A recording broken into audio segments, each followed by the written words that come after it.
Salam salam culé, j'espère que vous allez bien. Aujourd'hui, avant match Bayern Munich FC Barcelone, ma ànd ceeg un ami bu ñuy wax NMCO, un grand fan d'Ousmane Dembélé, mais aussi on va l'appeler Demousin. Salut la MIFA, c'est NMCO, le grand invité de Khalil, le grand fan de FC Barcelone. Je suis là aujourd'hui avec vous pour partager ce grand événement. Quel événement? Le grand événement de la revanche du FC Barcelone envers le Bayern Munich. Et je remercie sincèrement pour cette opportunité d'être là avec lui pour ce grand avant-match. Merci. Ayca gaay, objectif vidéo bi nag lenn la que mooy dañuy génnee li nga xamante ni mooy point fort ñaari équipe yëpp, mais tamit génnee seen faiblesse. Après ñu jéem a joxe ku si nekk li nga xamante ni moom nga xalaat ne mooy nekk sa 11 boo xamante ni mooy nekk 11 bu parfait, ou bien 11 boo xamante ni FC Barcelone war na si mën jàpp ki nga xamante ni mooy FC Bayern dóor ko dóor yu métti li gars yi di wax rek limbaal match bii dañ see soxla ay limbaal yu saf sàpp. De retour NMCO. En fait, nous allons parler des points faibles du FC Bayern Munich. Une équipe très solide, wesh, tout le monde le sait, mais qui en ce début de saison est très mal défensivement. Et je vais essayer de m'expliquer pourquoi ils sont mal défensivement au moment où Upamecano fait déjà des erreurs bêtes. Et aussi vous voyez un Benjamin Pavard qui n'est pas assez solide, en tout cas de mon point de vue, qui n'est pas assez solide pour essayer d'empêcher un Ousmane Dembélé ou bien un Rafinha dans les deux côtés qui font du zigzag du gauche en droite. Il va souffrir. Mais aussi leur attaque et leur système de jeu n'est plus la même. Au moment où que Robert Lewandowski a quitté le FC Bayern Munich, ils ont changé leur tactique de jeu. Oui, bien sûr, je vais m'attarder sur le départ de Lewandowski. Un gars qui, à chaque match, pouvait mettre plus de 3-4 buts dans un championnat qu'on ridiculisait et on disait que Robert Lewandowski était un vieux. Le voilà aujourd'hui, il est avec FC Barcelone. En plus de cela, leur côté, leur point fort, les ailes. Aujourd'hui, on va voir un manque d'ailier, surtout avec la blessure de Kingsley Coman. Lui qui faisait beaucoup d'efforts et qui apportait beaucoup, va être absent. Cela va entraîner d'énormes pertes qui va pousser du coup à Julian Nagelsmann à considérer leurs deux latéraux comme des pistons. Et en ce sens, cela va entraîner un réel problème. Pourquoi? Parce que tout simplement, derrière, il y a des joueurs tellement forts au niveau de Barcelone, Dembélé, Rafinha, Pedri, qui cassent des lignes à tout moment. Bah, les amis, je vais céder la parole à Khalil, qui va nous parler de la force du FC Bayern Munich et des faiblesses du Barça. Merci mon frère NMCO, c'est un grand plaisir de partager cette vidéo avec ça. Vraiment, on est tellement content. Mais aussi, de me remercier des fois ñi def ay commentaires ou bien ñi may jox ay conseils ci yenn groupe yi et tout ça. Je suis tellement content, billahi wallahi. Sans plus tarder, dañuy wax ci li nga xamanteni modi force FC Bayern, mais après dañuy wax force faiblesse FC Barcelone, du moins ñu baye NMCO mom mu dorat li nga xamanteni modi force FC Barcelone. Ba xamna dina ci content trop parce que loolu rek lay xaar jamono jun toll nii. En premier lieu, xam nañ que ni Bayern toujours seen pressing dafay nekk benn pressing haut boo xamante ni dafay saf duñ la bàyyi foo nooyee, duñ may défenseurs yi téye bal bi di jéem a trouver milieu de terrain beeg yooyu noonu. Kon cela veut dire que Barcelone instant bi war nañ pare sur tous les plans ba nga xamante ni war nañu mën a am seen ay propre idée ou bien seen ay propre système yoo xamante ni dinañ génnee bal bi, parce que ñëpp xam nañ ni Bayern waaw football allemand bi moo fa nekk, pressing bi dafay sap yéen a ma gën a xam. En second lieu, mën nañ wax ci li nga xamante ni mooy seen milieu de terrain. ba seen milieu de terrain nekk nañ ay joueurs yoo xamante ni am nañ ay profils yoo xam ne ay profils yu différents la comme par exemple Joshua Kimmich ba ay am nañ ay tambour battant box to box y a des génies Musiala fii Leroy Sané quand il est au milieu ba am na ay magiciens am na ñoo xamante ne ay gladiateurs lañ kon dina nekk milieu de terrain boo xamante ne day nekk milieu de terrain boo xam ne milieu de terrain bu complet lay doon li nga xamante ne nag boobaa moo ñu sonal mooy que ils vont essayer de nous empêcher de jouer comme par exemple ñi nga xamante ne ñooy nekk milieu de terrain box to box yi waaw dañuy jéem a empêcher par exemple benn Busquets bi nga xamante ne il est la clé fondamentale football Barcelone yëpp dafa reposer wu si moom te ñëpp xam na ni Xavi Busquets mooy milieu de terrain bi nga xamante ne moom lay joué loo ba par surprise Busquets si ñëw di jouer match bi wax dëgg yàlla par surprise léegi nag moment boobu noonu ils vont essayer indi benn joueur boo xamante ni daajikat la waaw jéem a xool nu mu récupérer bari par exemple si Busquets ou bien nu mu koy empêcher mu def ay sorties de balam nu muy empêcher FC Barcelone mu football.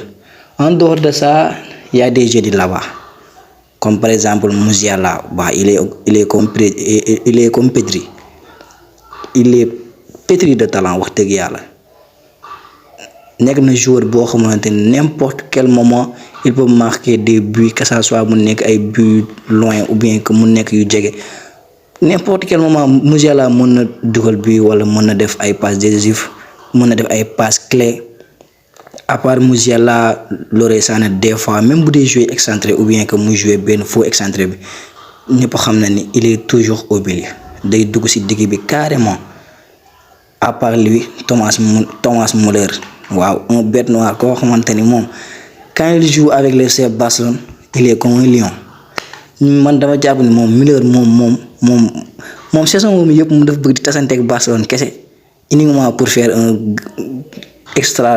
match extraordinaire ou pas dafa bëgg jouer ak FC Barcelone da koy wane ci réseaux sociaux yi tout ça ba yaa Lewandowski bi mu ñëwee sax mi ngi wax naan comme que daan nañu dóor 8 bu Lewandowski ñëwee daañu dóor 7 et tout ça xam nga kon kooku noonu il a envie kon les gars milieu de terrain bi te dafa nekk loo xamante ni dinañu sonal carrément mais ci kaw ñu bañ imposer suñu football bu ñu imposer suñu football rek milieu de terrain bu ñëw mooy loolu dañ lay defal dana fi baax fi ñuy jeexale nag ci FC Bayern mooy que la vitesse dañ am ay joueurs yoo xamante ni il aime courir comme par exemple Alphonso Davies Gnabry Sadio Mané te li ñuy daw yëpp dañoo am force gaaw nañu am nañ doole rapidité nekk nañ équipe boo xamante ni vraiment dañ naqari football quoi dañ naqari football que ça soit la défense que ça soit mu nekk ci attaquant yi li ñu benn essence sax que peut-être li tax vitesse bi wàññeeku tuuti mooy Barcelone bu téye bal bi bu ñu gisul bal bi rek dana wàññeeku mais bu fekkee ñoom ñoo téye bal bi rek ak ñun ñi nga xamante ne par exemple suñu défense am na benn joueur ñaar yoo xamante ni duñ daw et tout ça sera quelque chose très difficile sax wax dëgg yàlla dañu am ay joueurs yoo xamante ni dañu gaaw comme ay flèche te ñun bien sûr que ni am nañ ay joueurs yoo xamante ni ils sont comme eux mais loolu xam nga joueur buy marqué ak joueur bu téye bal diriger mënuñu yam kon cela veut dire que faut que ñu fexe téye bal bi pour empêcher leen ñoom ñu daw en plus tamit seen latéral yi saa yu ñuy monter ñu am ay excentré yoo xamante ne pare nañ pour gunge leen comme par exemple Dembélé temps yi avec ses tacles ba j'aime ses tacles billaay wallaay non Dembélé dafa tëj sama gémmiñ gi billaay wallaay non j'aime ça gars yi léegi dama dem ba su may wax Ousmane Dembélé sax je deviens rigolant quoi moo tax mais au niveau du FC Barcelone instant bi lii nekk suñu problème dëgg-dëgg mooy que défense boo xamante ni xamoo défense bi lii la comme par exemple au niveau de l'axe central ou bien si latéral droit bi ba ñëpp xam nañ axe bi peut-être Araujo dina non sûrement sax Araujo dafay jouer axe ba doo xam ba xam Koundé mooy dem latéral droit doo xam ba xam Eric Garcia mooy jouer côté gauche tamit xam na ni Balde mooy jouer mais si bu fekkee Eric Garcia mooy joué un homme boo xamante ni il est court pas amul benn vitesse boo xam ne vitesse bu extraordinaire la li mu am si li nga xamante ni mooy peut-être des fois moom moo koy génnee si yenn match yi mooy que benn xel boo xamante ni dafa am xelu football quoi, dafa am xelu défenseur. Même bu fekkee il est petit, bu fekkoon dafa ndaw ba pare mel comme par exemple yor benn ardeur Carles Puyol waaw, mais ñëpp xam nañu il utilise toujours son intelligence comme par exemple Piqué wala. kon tey jii tey bu fekkee dafa jaaxaarloog ay attaquants yu mel na Gnabry wala ay attaquants yu mel na Sadio Mané nga xam ne n'importe qui dalay fël comme que Angleterre daan nekk di fël yenn attaquants yi Eric Garcia bi nga xamante ni il est petit pas rapide day nekk benn problème boo xamante ni peut-être dina am problème marqué comme ni mu ko war a marqué par rapport aux autres matchs. À part ça beneen cas boo xamante ni mooy benn latéral droit boo xamante ni yow amagoo latéral droit bu fixe. Peut-être Jules Koundé il est rapide bu fekkee dafay jouer bu fekkee Jules Koundé dafay jouer latéral droit nekk na nit koo xamante joueur bu gaaw la et tout ça, mais fi ñuy xalaatee rek mooy peut-être en ce moment début saison bi ak li nga xamante ni mooy tey jii tey Bayern nekk nañ équipe boo xam ne équipe bu suude la te Jules ñëpp xam nañ bi mu ñëwee yàggul joué gul benn match marqué gul benn joueur boo xamante ni joueur de marqué metti na wala match bi gën a mag bi mu joué gum en ce moment mooy match am contre FC Séville te équipe boobu miin nag xam na joueurs yi xam na seen ku si nekk li nga mën a xam na foofu seen force ak seen faiblesse yëpp.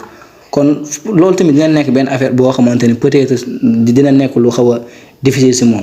wala bu fekkee tey jii tey Bellerin dafa joué comme latéral droit Bellerin bu joué en ce moment là il n'a pas encore les jambes wax dëgg yàlla.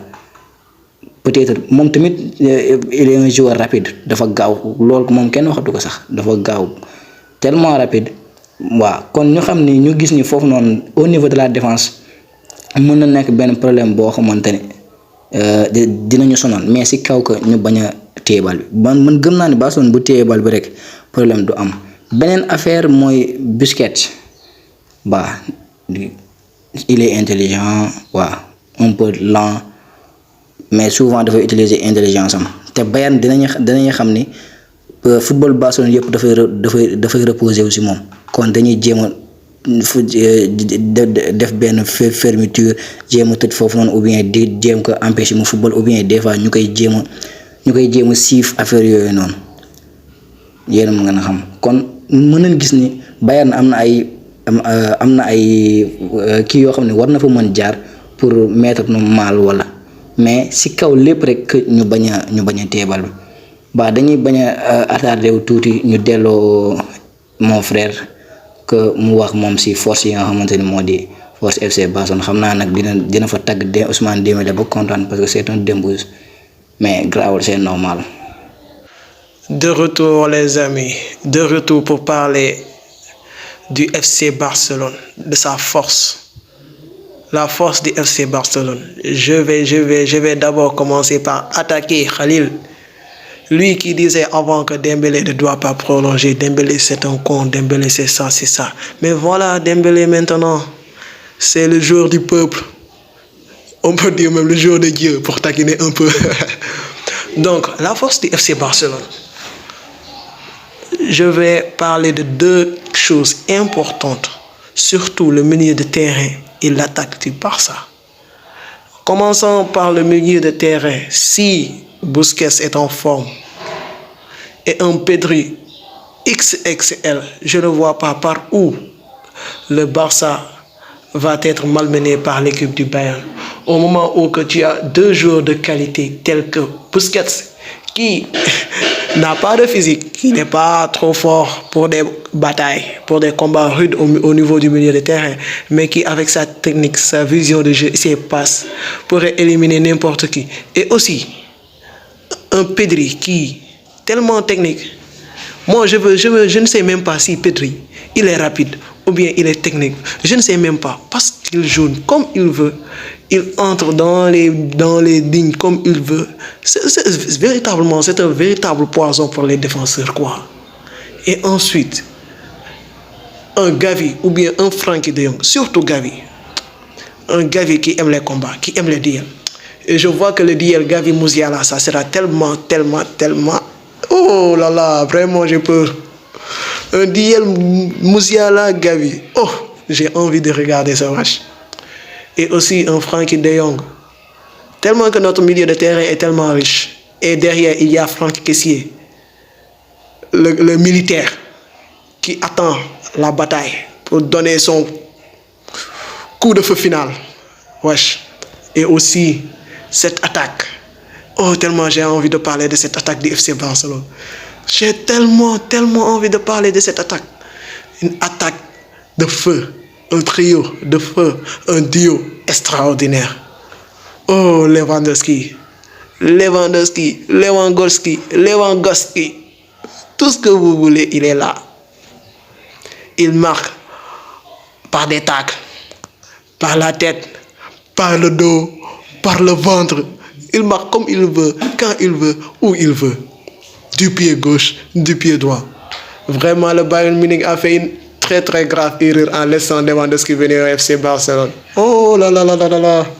Et un Rafinha qui danse la samba là avec les joueurs. Il danse la samba. Comme les Sénégalais, il fait ça. Tellement que j'ai peur. Et les latéraux là du Bayern Munich, le duel Rafinha-Alphonso Davies. Oui, malgré que Davies, il est tellement fort. Il est tellement fort.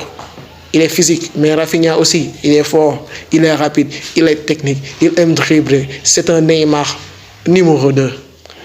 Et pourquoi pas ne pas parler du nouveau God du FC Barcelone. Du nouveau God, oui, j'assume mes responsabilités. Du Dembélé Maradona, du Dembélé Messi, du Dembélé Neymar, du Dembélé Lewandowski même, parce qu'il marque des buts maintenant. Et il cadre ses tirs. Maintenant, ce n'est plus des Adjihor. Oui, il marque des buts. Et de jolis buts aussi. Crochet, Ousmane Dembélé. Monsieur Crochet, Ousmane Dembélé. Et Allah, vraiment j'ai peur. Benjamin Pavard, j'espère que tu vas aller en Coupe du Monde. Si Dembélé ne casse pas terrain. Et vraiment j'ai peur. Vous n'oubliez pas que lors de sa conférence de presse, il a dit qu'il a envie de battre le Bayern. Et il a dit qu'il est là cette année-ci pour prendre la Ligue des Champions, pour gagner cette trophée. Donc attendez-vous à un Dembélé tellement extraordinaire au niveau de ce match. Et aussi du duo Dembélé-Lewandowski. Pourquoi je vais parler du duo Dembélé-Lewandowski? Parce que si vous regardez le dernier match contre Cadiz, Dembélé, lorsqu'il est entré, il ne cherchait que de Lewandowski. Et Lewandowski aussi, il ne cherche pas seulement à marquer son but, mais il cherche à faire marquer l'équipe. Ça, c'est une force du Barça. Il cherche à faire marquer l'équipe. Et aussi, quoi d'autre que Ronald Araujo, El Comandante, comme les disent les Espagnols, El Comandante Che Guevara. Ronald Araujo, c'est un commandant qui a avec lui son suppléant, Jules Koundé, à la Tupac, avec ces verres-là, ces lunettes-là. Lui et Ousmane Dembélé, vraiment, ils me font rire, quoi. Ils sont prêts. Et je dis qu'ils sont prêts. Alexandre Baldé, même s'il est de petite taille, même s'il n'a pas de la force, mais il est rapide, il est technique. En tout cas, pour moi, il doit être titulaire parce que Jordi Alba, lors du match Bayern FC Barcelone, lors des 8-2, je me rappelle très bien, il est sorti il a même failli pleurer, hein, je peux dire ça. Mais ce match-ci, c'est un match de fou, c'est un match de feu, c'est un match pour la revanche du FC Barcelone. Et je dis qu'avec un Pedri étincelant qui peut donner à n'importe quel moment Lewandowski un beau ballon ou un Ousmane Dembélé qui peut faire du gauche à droite à Benjamin Pavard et un Rafinha qui va danser la samba, je ne vois pas comment cette défense du FC Bayern Munich va contenir les attaques du FC Barcelone. Surtout que lorsqu'ils attaquent, lorsqu'ils font un pressing, ils font un pressing avec 5 joueurs devant et ils défendent en 3. Mais lorsqu'ils attaquent aussi, ils attaquent avec 5 devant et ils marquent avec 5 devant. Guys, c'est Khalil, sans plus tarder que En ce moment la vidéo bi wax dëgg yàlla gudd na trop 20 minutes c'est pour la première fois que mooy def benn vidéo boo xamante ne vidéo 20 minutes la mais c'est seulement parce que c'est le FC Bayern dafay nekk match boo xamante ni day nekk match bu intense match boo xamante ni tout le monde a envie de le regarder c'est seulement pour ça sans plus tarder dañuy wax li nga xamante ni mooy sunu 11 de départ bi ñu xalaat yàlla dafa def ni sax man ak moom on a les mêmes idées ba même 11 moo nekk suñu xalaat kon dañuy joxe benn 11 kese comme d'habitude dans les buts dañuy am Ter Stegen au niveau de l'axe central ñu am ki nga xamante ni moo di Ronaldo Araujo ak Eric Garcia latéral droit ñu am Jules Koundé gauche ñu am Baldé au niveau du milieu de terrain ñu am Busquets Pedri ak Gavi ba l'attaque c'est comme toujours foofu moom amul lu ñuy werante amul lu ñuy xalaat ba kay ñu leen di remercier bu baax di leen wax ni n'oubliez pas de vous abonner partager les vidéos et on est vraiment content que ni liggéey bi ñuy def mais aussi yéen a ngi ciy jàpp bu baax merci beaucoup à vous tous et je vous donne rendez-vous après le match après la victoire du FC Barcelone bah gars yi on va régaler illallah duo bi mi ngi ñëwaat Khalil ak Enamsio après le match non dama xam ne rek non dafa nar a neex non bi dafa war a neex allez les gars ciao merci beaucoup. Visca el Barça, visca Catalunya. Visca Barça y visca Catalunya. Visca Barça y visca Catalunya. Visca el Barça y visca Catalunya. Visca el Barça y visca Catalunya. Visca Barça, visca Catalunya. Visca el Barça y visca Catalunya. Visca el Barça y visca Catalunya. Y visca Barça y visca Catalunya. Visca Catalunya y visca Barça. Visca el Barça y visca Catalunya. Visca el Barça y visca Catalunya. Visca el Barça, visca Catalunya. Visca el Barça y visca Catalunya.